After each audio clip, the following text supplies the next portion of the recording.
Any institution found to have conducted admissions outside the centralized admission processes will be held accountable, and appropriate sanctions shall be applied without hesitation. Heads of institutions, whether in the public or private sector, must recognize that such violations could result in severe consequences, including the suspension of their operating license or other regulatory actions when applicable.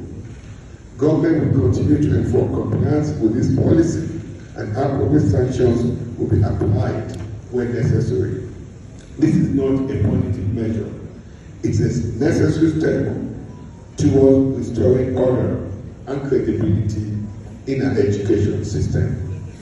Closely related to this is the issue of admission standards, including the determination of minimum age. Following extensive consultation and policy reviews, government has maintained 16 years as the minimum age for admission into any of our tertiary institutions. This provision reflects a careful balance between inclusivity and academic readiness. While we recognize the existence of exceptionally gifted individuals, such cases must be treated within clearly defined and rigorously enforced guidelines to preserve the integrity of the system as a whole. Distinguished ladies and gentlemen, there's compelling evidence, including empirical data from jamb, that colleges of education possess significant capacity to admit willing candidates, particularly from their immediate localities. This is attributable to a range of factors, including proximity, cultural alignment, affordability, and community-based demand for teacher education.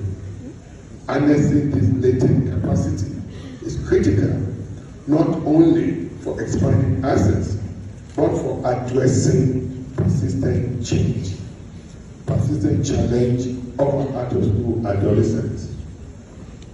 At this point, I will announce a major structural but transformative change yet again in our education system. Accordingly, in recognition of this reality, the Federal Ministry of Education, in consultation with relevant stakeholders, has taken a